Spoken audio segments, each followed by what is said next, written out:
Welcome to another episode of the Clean Palette Podcast. I'm your host, Justice Johnson. Today, we peel back that paint and reveal the clean palette on the history of tattoos. Before we get too deep in though, if you're listening, if you're watching this, please leave a quick subscribe. And if you're listening to this on an audio platform, if you could leave me a quick rate and review, that'd be greatly appreciated. Definitely helps the channel grow. And it gives me a little bit of motivation knowing that people are listening and they're responding to it, so you can get these videos a little bit quicker. Puts a little fire under my ass. But when you're talking about art, a lot of people say it's all about your expression and how you express yourself. And that's why I really like tattoos, because you are taking your personality or your feelings, and sometimes you're literally putting a heart on your sleeve. If you're watching this right now, there's a good chance that you have a tattoo. A new study out of the Pew Research Center found that 1 in 3 Americans has a tattoo, and about 1 in 5 have more than one of these. There are so many different types of tattoos around the globe, but the oldest tattoo can actually be traced back to a man that was found trapped in the ice back in 1991. 2 German tourists were hiking through the North Italian Alps when the couple found a body sticking halfway out of the ice. At first, they thought it was a dead mountain climber because it was frozen from the waist down, and the next day, tons of crews came out to get this body out. It took 8 crews to get this body out of the ice, and then they sent it over to the medical examiner's office. But it turns out this wasn't just any hiker, it was an ancient mummified human body. The ice had preserved his body without any sort of embalming process. So this wouldn't be like your Egyptian style embalming where, there's product and then linen wrapped around it. It was just so cold that his body was kept like it was in the freezer, kind of like a Walt Disney style preservation. So they dated his body back to 3300 BCE, and they named him Otzi after the Alps that he was found on. Scientists said that he was probably in his mid-20s to mid-30s, and if he was alive today, he would be about 5'2" and weighed 110 pounds, which seems really small, but the average height for someone in 3000 BC was about 5'3", so he would be normal for that time. Originally, they thought he had died from exhaustion and froze to death, but about 10 years later, scientists found an arrowhead lodged in his shoulder, which means that he most likely bled to death after being shot. Something else they found were 61 tattoos embedded in the skin and bones of Otzi. These tattoos weren't anything crazy or elaborate, they were just lines and crosses. Researchers found out that these tattoos weren't done with a needle either, they were cuts, and then somebody would rub pulverized charcoal into these wounds. Some were around his rib cage, his spine, his knee. Others were on his calves or his ankles, but he also had these bands around his wrists, which were really interesting. Scientists weren't exactly sure why he had these tattoos, because when they were looking at them and their placement, these were in spots that would typically have clothes over top of them, so they crossed out the idea that these would be decorative tattoos that you or I would get. So then they started looking to other options, and the parts on the body made them think that this was maybe a therapeutic treatment. Researchers out of the University of York took a look on the spots where some of these tattoos were, like the knee or the ankle or the spine, and all of these were places that could be impacted by strain-induced degeneration. Basically, Otzi had these tattoos to get rid of some kind of joint pain. When it came to Otzi, his tattoos were practical, but what about tattoos just for aesthetics? When did those first hop on the scene? Sometime after Otzi in Egypt, there are signs of women getting tattoos. On old figurines, ladies could be seen with tattoos on their arms and their legs. In tombs, archaeologists have also found of tattooing tools. These tattoos were tiny bronze pieces sharpened to a point, and if you tied to a wooden handle. If you grabbed a few of them and tied the whole bunches together, it would let the person make several dots at the same time. Most of the tattoos at the time were dark, and in early Egyptian tattoos, they were composed of like dots and diamond shapes. A lot of these patterns could be found on pottery at the same time, but now it's not just lines and crosses. You can start to see more designs being placed in, and sometimes they would show natural things like animals. While some of the mummies aren't new, scientists are just now finding out about their tattoo. One of our Gibelline mummies has been on permanent display over 100 years, and we hadn't noticed these tattoos until we used infrared imaging, which allows us to see carbon-based inks much clearer. So what's extraordinary is that his right arm showed that there are two tattoos. They both represent images of animals. One of them we think represents a Barbary sheep, and the other one a bull. The use of the Barbary sheep in pre-dynastic iconography can be a bit vague. However, the bull is often used as a symbol of male power and virility, which may have suggested that he was trying to appropriate these qualities. The one found on the other individual, which is currently in storage, which is a female individual, we think one of the two tattoos represents a crooked stave or a throwing stick, which we think is associated with ritual scene, with individuals holding that as a symbol potentially of power. Whereas the S-shaped symbols, which always come in a set, are harder to interpret. But they've been carefully placed on his shoulder and must have had a specific significance. If we move across the globe to Asia, there are plenty of different cultures that have incorporated tattooing, but I really want to focus on how Japan has used tattoos over time.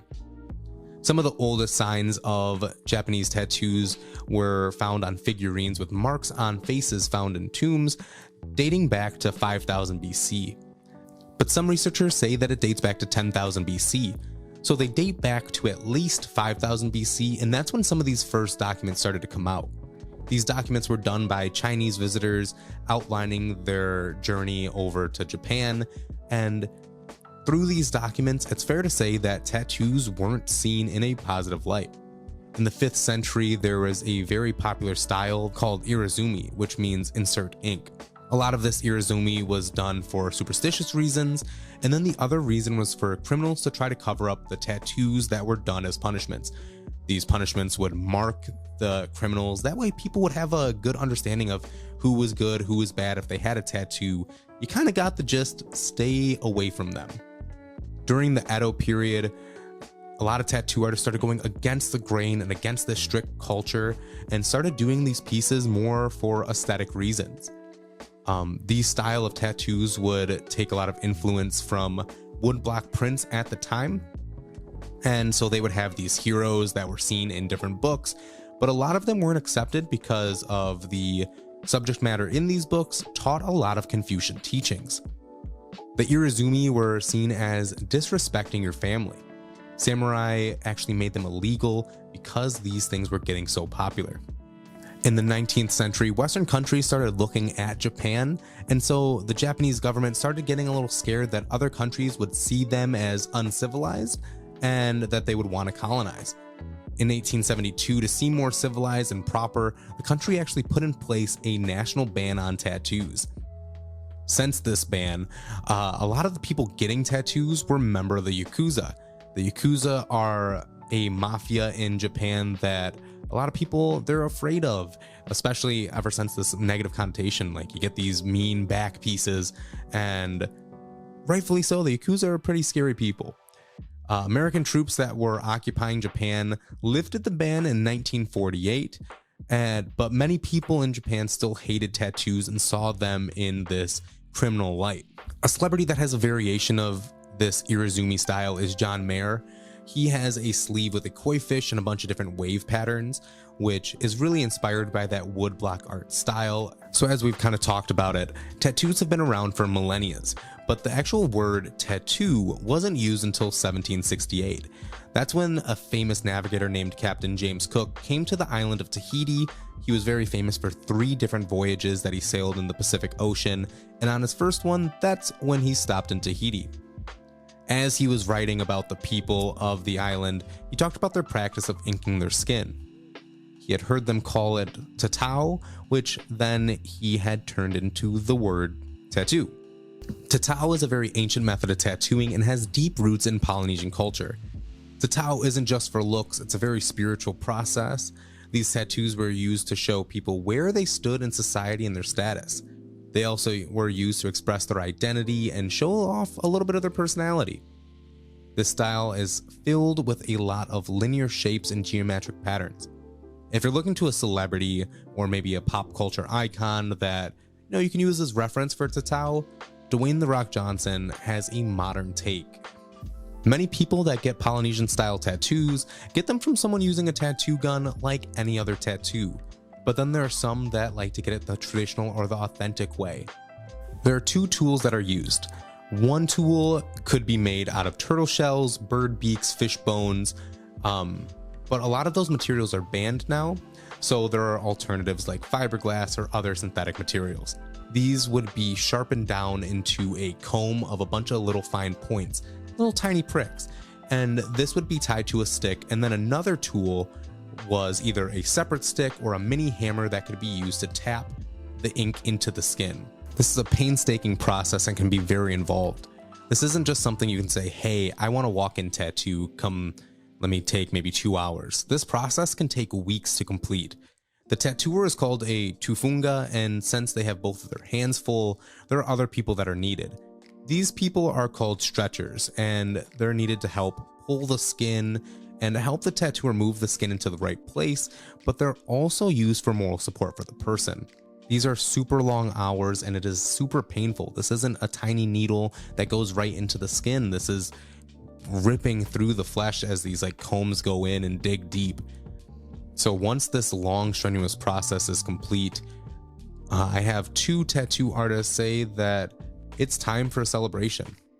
The ceremony that we do at the finishing of a tattoo is called Sama. This is where we finish the work and we bless the tattoo. We rub the person that's recently tattooed with fonu'u, with coconut oil and lenga to help the body heal. It's a ceremony for the man who had the courage to go all the way through. When we tattoo people, we're not just doing the motion. This is some ancient shit. There's a lot of emotion and energy that goes into what we do. There are plenty of different Polynesian cultures, but some of them share motifs throughout their tattooing. When it comes to these tattoos, a lot of them are being tied to nature. You can have plant life, or you can have anything from the waves of the ocean. If you see triangles, these typically represent shark teeth. Shark teeth can be used for protection, guidance, and strength. These can be simplistic, or they can be a little bit more complex. Pictures of spearhead show a person's warrior nature. There can be simplified oceans, which have a more spiral pattern, or it can look like actual waves. But these can be seen as a life change, or things beyond things that you can imagine, since the ocean is so large. There are plenty more symbols and meanings, but the last one I want to mention is the stingray. Stingrays can hide from most predators on the bottom of the ocean floor. They're adaptive, they are graceful and agile, and they can be seen as a form of protection against danger. If you guys have seen the Disney movie Moana, you'll remember that Grandma actually had a massive stingray tattoo on her back and ended up protecting Moana later in the movie. Before I get too off track, let's get back to our pal Captain James Cook. Let's make it very clear when I say that there has been tattooing around the globe for a long time. And I'm not just talking in Africa or Asia. People were tattooing in Europe before, but they would call them different words. James Cook didn't develop tattooing and bring it over to Europe. They would just say other things like scratching, staining, or a few other terms. James Cook just popularized the word tattoo. There's sometimes a lot of misconceptions that he brought tattooing to the West, but there are documentations of other navigators at the time. In 1791, an explorer by the name of Charles Pierre Claret de Fleurot said this about Marquesian tattoos and compared them to European tattoos at the time. We should be wrong to suppose tattooing is peculiar from nations half savage. We have seen it practiced by civilized Europeans from time immemorial. The sailors of the Meridian, the Catalans, French, Italians, and Maltese have known this custom, and means of drawing on their skin indelible figures of crucifixes, Madonnas, or writings of their own name and that of their mistress. Before Cook and his crew left the island, they did get tattoo done, and they brought back some of the natives to Europe. This would bring Polynesian-style tattoos to the area, but besides that, Cook was just an explorer who made 3 main voyages and got some tattoos done on one of his trips. You could say that about any crazy time out, but that might be downplaying his legacy a bit, but for our sake, that's what we'll say about him. James Cook used some of his tattoos to show what cool things he's done, and as tattoos became more popular, more travelers would get them as a symbol to kind of highlight some of their accomplishments. Let's take Popeye, for example, with his anchor tattoo. In the Navy, that tattoo means that he's gone across the Atlantic Ocean and made his way back. If you want to get all symbolic, you could say this stands for stability, since an anchor holds down the ship. According to the United States Navy website, getting a swallow is a stamp that someone has traveled 5,000 nautical miles. But now that boats can go a lot quicker and a lot safer than ever before, that number's typically bumped up to a swallow every 10,000 nautical miles. There were also tattoos just meant for luck, like words hold fast, which is what you need to hold lines tight during bad weather. Seeing the words hold fast would remind a sailor to endure any bad times headed their way. As times have gone on, there have been different trends in how people express themselves on the open water. While some of them still use traditional badges of honor like milestones, some people get tattoos just to remember places they've traveled. I've heard stories of people in the Romanian Navy in the 90s just getting a tattoo on each of the stops. That way they can remember every time that they've been to a new location. And it was a symbol of almost like a passport, you know what I mean? Where you can go and point to a new location and say, hey, I got that stamp here, I got a different stamp here. These are all the locations I've been, and I have a story for each one. There's another social phenomena that took place in the military world that kicked off during World War II. A super popular design that military men would get were pinup tattoos. Pinup tattoos were based on pinup magazines, which got really popular towards the end of the 19th century. The term pinup would be used because men would pin up these pictures of women on the wall. These were beautiful women doing seductive poses in makeup and clothes that were embodying that time period. These girls could be wearing clothes, or they could be partially nude. The top part of their clothing would typically be a low-cut dress or a top, and the bottom could have a skirt or maybe, a high pair of heels. Pinup girls would represent back home. A lot of times these pinup girls wouldn't even be somebody that the person knew, it would just be this overly fantasized person. We've mentioned a lot of tattoos have been around since the Iceman, but the process of tattooing has gotten easier ever since 1891. That's because of a former Navy man named Samuel O'Reilly came onto the scene. Samuel O'Reilly was born in Connecticut in 1851, and he was a little rough around the edges. He got in a lot of trouble when he was younger. He even ended up getting arrested for burglary of a convenience store and was sentenced to 2 years in prison. He got out in his early 20s, and once he got out, he ended up enlisting in the Navy. This is probably where he ended up learning how to tattoo, honestly, with everybody going out and getting these swallows and everything else. He deserted almost after a year and would live in New York. In 1875, though, he would open up his own tattoo shop. He was great at what he did and made a big name for himself, to the point where people dubbed him Professor O'Reilly, the best tattooer in the world and the perfect gentleman. That is a massive name, and I would love a nickname just as long. All over the world, people were seeing his tattoos, and in 1891, he took the idea of Thomas Edison's electric pen and adapted it so that it would be better for tattooing. The electric pen was used for stencil work. It was a battery-powered motor where a person would take a needle and it would poke holes in paper over and over again. And then after that, people could take a roll over this stencil paper, and the ink would go through the pores that were created by this needle.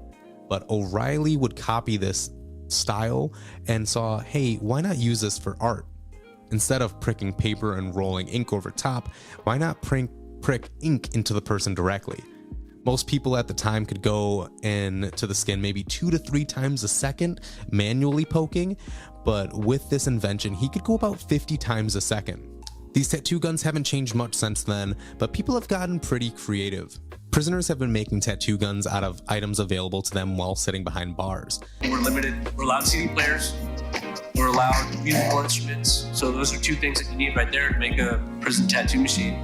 To make these homemade tattoo guns, people can take pens and cut the tips open, dump all of that ink out, and then take the pen tip off. Then they would find something that would have a motor, and while looking into this, I would see a lot of people that would either use hair clippers or they would use CD players, and you would just rip that motor out and you can take it off and put it to the side.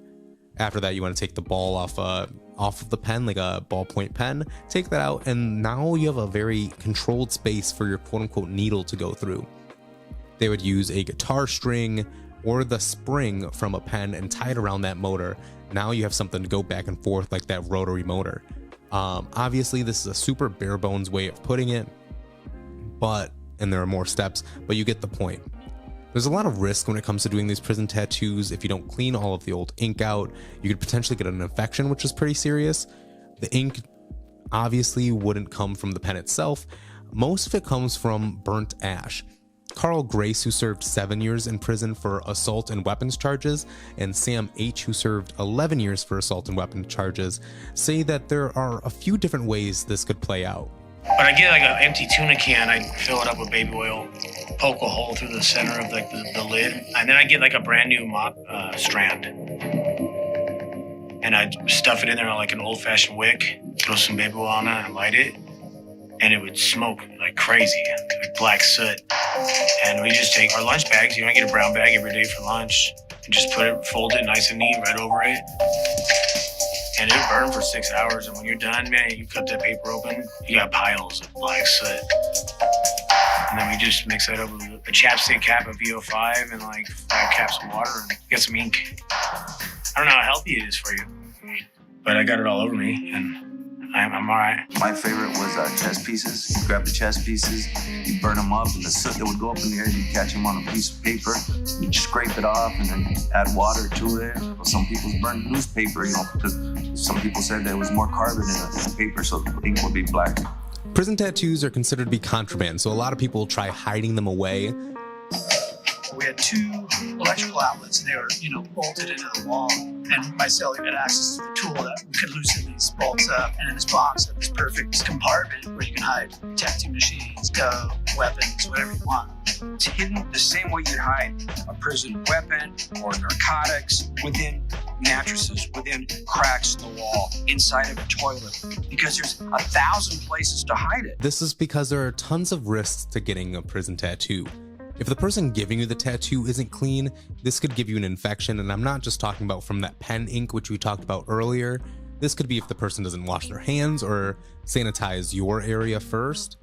Plus, a lot of times that needle, or quote unquote like the guitar string or the pen spring, it's not changed out from you could get the tattoo and then he could go give it to like 6 other people, which could pass along things like HIV or hepatitis C all throughout your block. Even if everything does go well and say that you don't get one of these infections, you could probably be at risk from what you choose to get. There are plenty of these tattoos that have different meanings in prisons than what they do for somebody that's not behind bars. A study showed that over 60% of all tattoos in prison are gang related. I'm not going to get into all of the different gang tattoos because that would be a crazy long time, and that's not what this is about. But I do want to talk about some of the tattoos because I thought they were super interesting while going down this rabbit hole. And if you see them, they might have a different meaning. You've probably heard of the teardrop tattoo, but there are actually a few different variations and meanings for it. If the tattoo is on the left side, it means that they have murdered someone. If it's just the outline though, it means that they are attempting to murder somebody or they have somebody planning to murder. If it's on the right side of their face, they could have had it for a family member or a friend that they have lost in the past. There's another common prison tattoo that looks like 3 dots in the shape of a triangle, and it stands for Mi Vida Loco or My Crazy Life. This tattoo though isn't necessarily attached to any particular gang, but it stands for the gang lifestyle as a whole. And it's not necessarily done with a tattoo gun either. This could be more of a stick and poke situation since it's only the 3 dots. Doesn't really take a whole lot of complexity to do. Most of the time it is on their hands or around their eyes. If the person's religious, this could also represent the Holy Trinity. So I guess like maybe the total opposite, right? A cobweb tattoo shows that you've been locked up for a while. This is kind of throw away the key. You haven't cleaned up in a while. They're not going anywhere. In a similar vein, a clock with no hand shows that you were doing a lot of time. On a more fun note though, if a person has playing cards or the symbols of the suits, the spades, clubs, hearts, and diamonds, could mean that they like to gamble or play cards. If you have one of these prison tattoos or just a tattoo you don't like, you can always get it removed, but this can be a super involved process. There's no better time than today though, because it's a whole lot easier than other methods of getting rid of an unwanted tattoo.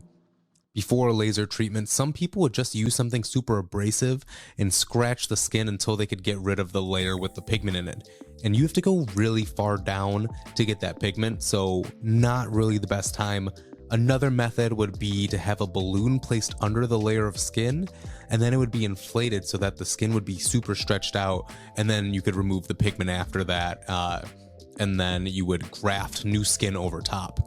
In 1967, though, Dr. Leon Goldman used 2 different lasers to remove a tattoo for the first time. In the 1980s, doctors started to use CO2 lasers to get rid of the tattoo. One of the problems, though, was because the tech was so new, it would be really painful, and a lot of people would need to get anesthetic so that they could go under, just so that they wouldn't have to feel the pain. And once they woke up, now they would have this permanent scar, and it was a really nasty one. Now this process has a decent amount of the kinks worked out, and it's a lot less painful and doesn't leave as much of the nasty scars as before. Tattoo removal can vary in price, but as I was doing my research, it's generally around $200 to $500 per session to remove, and online it says that amateur or homemade tattoos will take around 3 to 7 sessions, while a professional tattoo can take anywhere from 8 to 20 treatments to get everything out of there. If you're looking at tattoos today, there are plenty of different styles.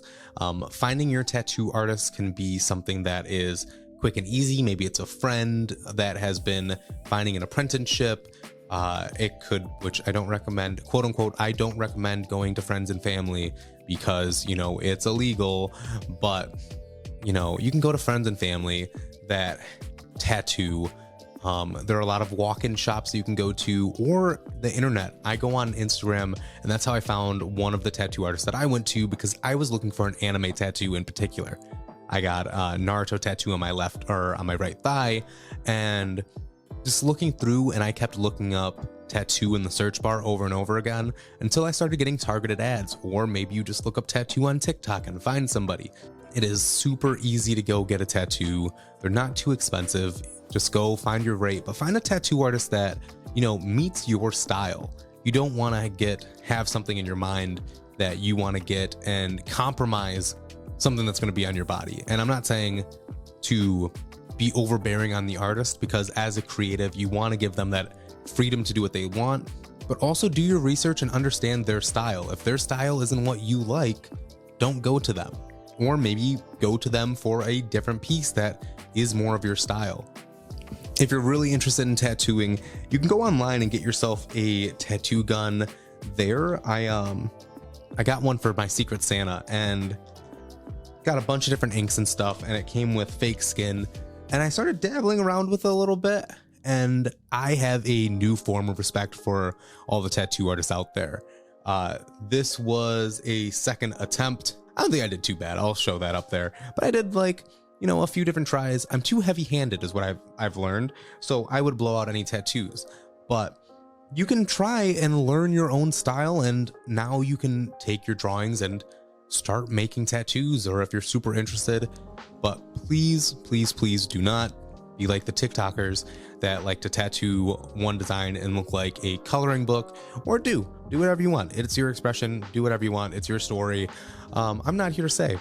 But there are tattoos all around. There's plenty of different styles to pick from, and there are tattoo expos. There's tons of tattoo cultures, like just the culture of tattooing as a whole from person to person, and they all have their own respect for one another. I've been to a few different tattoo artists, and they say, oh, who's done this piece? And you put a name out there, and somehow, even though it's cities away, they all know of one another. It's like swimming in similar circles. But try getting into tattooing. If you go and if you tattoo something, at me on Clean Palette Podcast or at Justice Tries, and I'll see what you got. If you got something really cool, I'll come get a tattoo from you. But until next time, stay creative.